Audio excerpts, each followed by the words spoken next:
Quelle est la valeur d'un blog et comment le revendre? Il faut savoir qu'un blog te permet d'avoir des revenus récurrents, mais aussi de construire un patrimoine. C'est ce que j'appelle un patrimoine digital, tout comme un appartement ou un parking, ou encore une maison. Vous touchez des revenus récurrents et le gros avantage d'un blog par rapport à un parking, etc., c'est que le retour sur investissement, le roi beaucoup plus rapide. Il faut savoir qu'un blog sous revend généralement autour de 20 à 30 mois le CA que vous bénéficiez à chaque mois. Faut savoir aussi qu'il existe plusieurs places de marché qui vous permettent de vendre.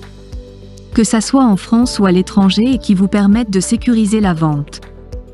Je vous recommande vivement de passer par cette plateforme parce qu'ils vont être là pour vérifier le bon déroulement de la transaction. Ils vont être là pour récupérer les fonds et pour que la transaction se passe bien. Mais surtout, ces plateformes ont un portefeuille de clients ou un portefeuille d'investisseurs qui sont prêts à acheter très rapidement un blog. Sachez que si vous optez pour un retour sur investissement de 20 mois, vous arriverez beaucoup plus facilement à le revendre que si c'était du 30-35 mois.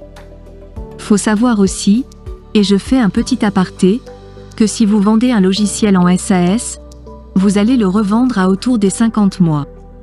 Le CA que vous générez, ce qui est très important, c'est aussi d'être hyper transparent et de prendre toutes les datas dès le départ pour pouvoir prouver à la plateforme ou à votre client que vous êtes très régulier et que la croissance de votre site augmente pour justifier le prix de vente.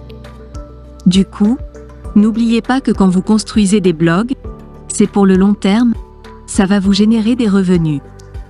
Mais vous allez vous construire ce patrimoine qui a une valeur pour pouvoir investir par exemple dans des projets immobiliers ou dans d'autres projets.